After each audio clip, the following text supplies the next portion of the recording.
வணக்கம். பசியின் வாசிப்புகளில் சிவகாமியின் சபதம் 4ஆம் பாகம் சிதைந்த கனவு.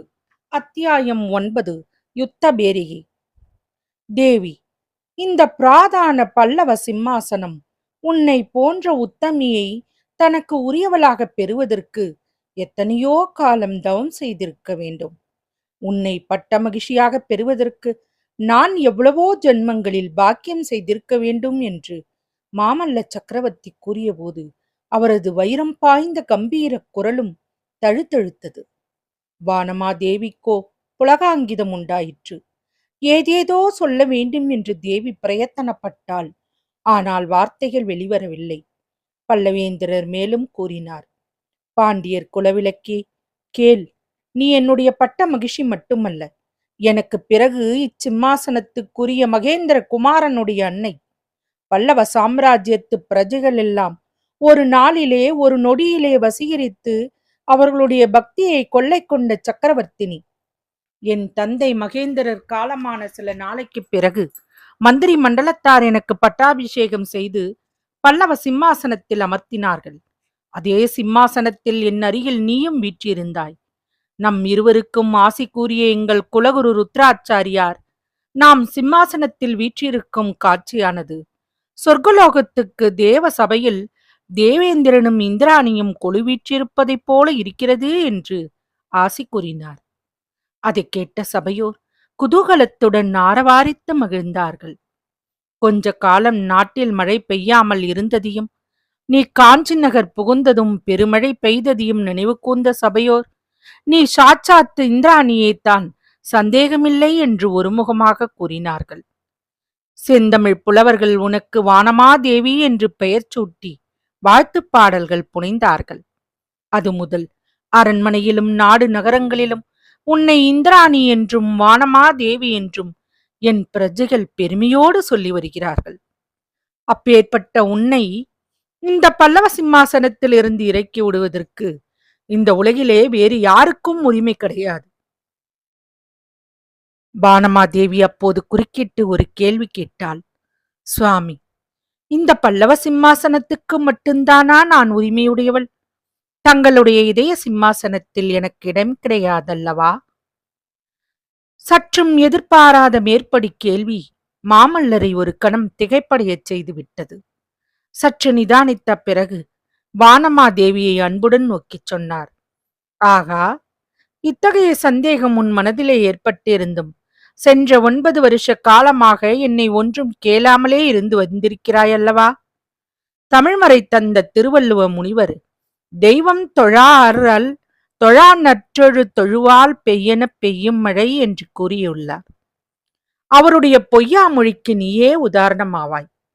சாதாரண பெண் ஒருத்திக்கு அத்தகைய சந்தேகம் தோன்றியிருந்தால் தினம் 100 தடவை அதை பற்றி கேட்டு கணவனை நரக வேதனைக்கு உள்ளாகியிருப்பாள். பிரபு, அப்படியானால் இந்த அரண்மனையிலே நான் கேள்விப்பட்டதிலும் நாட்டிலும் நகரத்திலும் ஜனங்கள் பேசிக்கொள்வதிலும் உண்மை கிடையாதா? அதை எண்ணிக்கொண்டு நான் எத்தனையோ இரவுகள் உறக்கமின்றி கழித்ததெல்லாம் வீண் மடமைத்தானா என்று வானமாதேவி சிறிது உற்சாகத்துடன் கேட்டாள். தேவி, உண்மை இல்லாமல் ஒரு வதந்தி பிறக்காது. நீ கேள்விப்பட்டது முழுவதும் பொய்யல்ல. ஆனால் அது என் பூர்வ ஜென்மத்தை சேர்ந்த விஷயம் என்று கூறிவிட்டு மாமல்லர் சற்று நேரம் அகநோக்குடன் இருந்தார். பின்னர் ஒரு நீண்ட பெருமூச்சு விட்டுவிட்டு அவர் கூறியதாவது, ஆம், அது என் பூர்வ ஜென்மத்தின் நிகழ்ச்சி. தேய்ந்து மறைந்து போன பழைய கனவு. என்னுடைய இளம் பிராயத்தில் மகேந்திர பல்லவரின் ஏக புதல்வனாய் கவலையும் துயரமும் இன்னதென்று அறியாதவனாய் நான் வளர்ந்த காலத்தில் வானமும் பூமியும் ஒரே இன்பமயமாய் எனக்கு தோன்றிய நாட்களில் ஒரு சிற்பியின் மகள் என் இதயத்தில் இடம் பெற்றிருந்தாள். அவளுக்காக என் உடல் பொருள் ஆவியையும் இந்த பல்லவ குலத்தின் பெருமையையும் தத்தம் செய்ய நான் சித்தமாக இருந்தேன். ஆனால் இன்றைய தினம் அவளுடைய உள்ளத்திலே அன்பை காட்டிலும் ஆங்காரம் மேலிட்டு என்னுடைய இதமான வார்த்தையை உதாசீனம் செய்தாலோ, 100 காத தூரம் நான் அவளை தேடிச் சென்று என்னுடன் வரும்படி அழைத்தபோது வெறும் பிடிவாதம் காரணமாக என்னுடன் வருவதற்கு மறுத்தாலோ, அன்றே என்னுடைய இதயத்தில் இருந்து அவள் விலகிச் சென்றாள். இன்னமும் அவளை நான் மறந்துவிடவில்லை, மறக்க முடியவும் இல்லை. இதற்கு காரணம் அவளுக்கு நான் அன்று கொடுத்த வாக்குறுதியை இன்னும் நிறைவேற்றாமல் இருப்பதுதான்.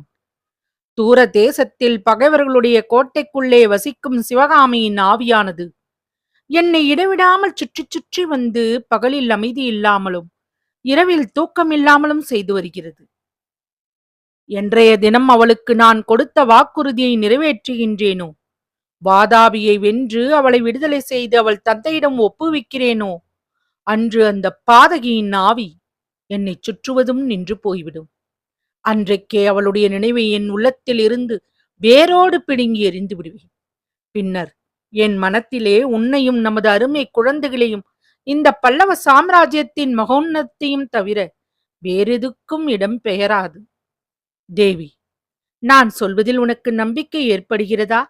அல்லது இதெல்லாம் உலகில் காம தூதர்களான புருஷர்கள் சாதாரணமாய் சொல்லும் பசப்பு வார்த்தைகள் என்றே நினைக்கின்றாயா என்று மாமல்லர் கேட்டார். வானமாதேவி அந்த கணமே தந்த கட்டிலில் இருந்து கீழிறங்கி மாமல்லரின் பாதங்களை தொட்டு, பிரபு, தங்களுடைய வார்த்தை எதிலும் நான் அவநம்பிக்கை கொள்ளேன். தங்களுடைய வாக்குகளுக்கு விரோதமாக என் கண் எதிரிலே தாங்கள் நடந்து கொள்வதாக தோன்றுமானால் என் கண்களின் பேரிலே தான் அவநம்பிக்கை கொள்வேன், தங்களை சந்தேகிக்க மாட்டேன் என்றாள். சந்தேகமும் மாங்காரமும் நிறைந்த சிவகாமியின் காதலுக்கும் இந்த தென்பாண்டிய நாட்டு மங்கையர் திலகத்தின் சாத்வீக பிரேமைக்கும் உள்ள வேற்றுமையை குறித்து மாமல்லரின் உள்ளம் சிறிது நேரம் சிந்தனையில் ஆழ்ந்திருந்தது. சட்டென்று சுயநினைவு பெற்று வானமாதேவியை இரு கரங்களாலும் தூக்கி கட்டிலில் தம் அருகில் உட்கார வைத்து கூறினார். இந்த விஷயத்தை பற்றி இப்போது கேட்டதே நல்லதாய் போயிற்று. என் தலையில் இருந்து ஒரு பெரிய பாரத்தை நீக்கிவிட்டாய். அதற்கு ஈடாக உன்னிடம் இந்த பெரிய ராஜ்யத்தின் பாரத்தை நான் ஒப்புவித்து விட்டு போகப் போகிறேன். நான் இல்லாத காரணத்தில் மந்திரி மண்டலத்தால் ராஜ்ய விவகாரங்களை கவனித்துக் கொள்வார்கள் என்றாலும் முக்கியமான காரியங்களில் உன்னுடைய அபிப்பிராயத்தை கேட்டே செய்வார்கள். ஆனால் தேவி, ஒரு முக்கியமான காரியத்தை மட்டும் உன்னுடைய தனி பொறுப்பாக ஒப்புவிக்கப் போகிறேன். அதை அவசியம் நிறைவேற்றித் தருவதாக நீ எனக்கு வாக்களிக்க வேண்டும் என்று சக்கரவர்த்தி கேட்டதும் வானமாதேவியின் முகத்தில் பெருமித கிளர்ச்சி காணப்பட்டது. பிரபு, இந்த அவளை பெண்ணினால் ஆகக்கூடிய காரியம் ஏதேனும் இருந்தால் கட்டளையிடுங்கள், அதை என்னுடைய பரம பாக்கியமாக கருதி நிறைவேற்றி வைக்கிறேன் என்றாள். காரியம் இருக்கிறது. அது மிகவும் முக்கியமான காரியம். உன் சகோதரன் மகன் நெடுமாறன் ஒரு பெரிய சைன்யத்துடன் வாதாபி படையெடுப்பில் என்னோடு சேர்ந்து கொள்வதற்காக புறப்பட்டான். இன்னமும் வந்து சேரவில்லை. வராக நதிக்கரையில் தேக அசௌக்கியம் காரணமாக தங்கியிருப்பதாக, ஒரு வாரத்தில் காஞ்சிக்கு வருவதாகவும், அதுவரையில் நான் அவனுக்காக காத்திருக்க வேண்டும் என்றும் சொல்லி அனுப்பியிருக்கிறான். அப்படி நான் தாமதிப்பது அசாத்தியமான காரியம். நமது குலகுரு பார்த்து சொன்ன நாளில் நான் கிளம்பியே தீர வேண்டும். தேவி, வழியில் நெடுமாறன் சமணர்களின் மாய வலையிலே விழுந்திருப்பதாக எனக்கு செய்தி எட்டியிருக்கிறது. சமணர்கள் என் மீது எப்படியாவது பழி தீர்க்க வஞ்சம் கொண்டிருப்பதை நீ அறிவாய். இந்த நிலையில் நெடுமாறனால் இவ்விடம் தீங்கு எதுவும் நேராமல் நீதான் பார்த்து கொள்ள வேண்டும். இப்படி மாமல்லர் கூறி வாய் மூடுவதற்குள் வானமாதேவி, பிரபு, இந்த விஷயத்தில் தாங்கள் கொஞ்சமும் கவலையின்றி நிம்மதியாகச் செல்லுங்கள். என் பிறந்தகத்தை சேர்ந்தவர்களால் தங்களுக்கு எவ்வித கெடுதலும் நேர்வதற்கு நான் விடமாட்டேன். நெடுமாறனுக்கு அத்தகைய தீய எண்ணம் ஏதேனும் இருப்பதாக தெரிந்தால் இந்த கையிலே கத்தி எடுத்து அவனுடைய நெஞ்சிலே பாய்ச்சி கொன்றுவிடுவேன் என்று கம்பீரமாய் மொழிந்தாள். மாமல்லர் லேசாக புன்னகை புரிந்துவிட்டு கூறினார், வேண்டாம் வேண்டாம், உன்னுடைய மல்லிகை இதழ் போல மிருதுவான தளிர்க்கரங்கள் கத்தியை பிடித்தால் நோகுமல்லவா? நீ கத்தி எடுக்க வேண்டாம். அப்படி ஒருவேளை அவசியம் நேர்ந்தால் நமச்சிவாய வைத்தியரை கேட்டு நல்ல விஷமாக வாங்கி வைத்துக்கொண்டு அதை பாலிலே கலந்து கொடுத்து விடு. ஆனால் அந்த மாதிரி அவசியம் ஒன்றும் அநேகமாக நேராது. என்னுடைய சந்தேகமும் கொஞ்சமும் ஆதாரமற்றதாகவும் இருக்கலாம். என்றாலும் ராஜ்ய பொறுப்பு வகிப்பவர்கள் இப்படியெல்லாம் சந்தேகப்பட்டு முன்ஜாக்கிரதை செய்தல் அவசியமாக இருக்கிறது. அதிலும் யுத்தத்துக்காக தூர தேசத்துக்கு கிளம்பும் போது சர்வ ஜாக்கிரதையாக இருக்க வேண்டுமல்லவா? இப்படி மாமல்லர் கூறி முடித்தாரோ இல்லையோ, அரண்மனையின் கனமான நெடுஞ்சுவர்களையெல்லாம் அதிரச் செய்து கொண்டு ஒரு பெருமுழக்கம் கேட்டது. கேட்கும்போது ரோமசிலிர்ப்பு உண்டாகும்படியான அந்த சப்தம் வெளியிலே எங்கேயோ தொலை தூரத்தில் இருந்து வருகிறதா, அல்லது தரைக்கு அடியிலே பாதாளத்திலே உள்ள பூகற்பத்தில் இருந்து வருகிறதா என்று தெரியாதபடி அந்த படுக்கை அறைக்குள்ளே எப்படியோ புகுந்து வந்து சூழ்ந்தது. அந்த சப்தம் காதினால் கேட்கக்கூடிய சப்தம் மட்டுமல்ல, உடம்பினாலே ஸ்பரிசித்து உணரக்கூடிய சப்தமாக இருந்தது. ஆகா, நடுராத்திரியாகிவிட்டது, யுத்த வேரிகை முழங்குகிறது என்று மாமல்லர் துள்ளி எழுந்தார். அவ்வாறு மாமல்லரை துள்ளி எழச் செய்த யுத்த பேரிகையின் முழக்கம் அவருடைய மனக்கண்ணின் முன்னால் அதிபயங்கரமான போர்க்களங்களின் காட்சியை கொண்டு வந்து காட்டியது. பெரிய கருங்குன்றுகள் இடம் விட்டு நகர்ந்து ஒன்றையொன்று தாக்குவது போல ஆயிரக்கணக்கான போர் யானைகள் கோரமாக பிளிரிக்கொண்டு ஒன்றையொன்று மோதி தாக்கின. 100 ரதங்கள் பூமி அதிரும்படியாக விரைந்து சென்று ஒன்றின் மீது ஒன்று இடித்து தூள் தூளாகி விழுந்தன. 10,000கணக்கான குதிரைகள் வாயு வேகமாக பாய்ந்து சென்று போர்க்களத்தின் மத்தியில் சந்திக்க, அவற்றின் மீதிருந்த போர் வீரர்கள் கையில் இருந்த ஈட்டிகளைக் கொண்டு ஒருவரை ஒருவர் தாக்கிய போது ஈட்டிகள் மின்னலைப் போல ஒளி வீசி கண்களை பறித்தன. லட்சக்கணக்கான போர் வீரர்கள் கூரிய வாள்களைக் கொண்டு ஒருவரை ஒருவர் வெட்டி தள்ளினார்கள். பார்க்க பயங்கரமான இரத்த வெள்ளம் ஒரு பெரிய மகாநதியின் பிரவாகத்தைப் போல் ஓடிற்று. அந்த பிரவாகத்தில் உயிரிழந்த கரிகளும் பரிகளும் காலையும் கையும் தலையும் வெட்டுண்ட மனிதர்களின் உடல்களும் மிதந்து சென்றன. இந்த பயங்கரமான கோரக்காட்சியுடன் கலந்து ஒரு பெண்ணின் ஆங்காரம் நிறைந்த முகத்தோற்றமும் மாமல்லரின் அகக்காட்சியில் தென்பெற்றது. அது சிற்பி மகள் சிவகாமியின் முகம்தான் என்று சொல்ல வேண்டியதில்லை அல்லவா?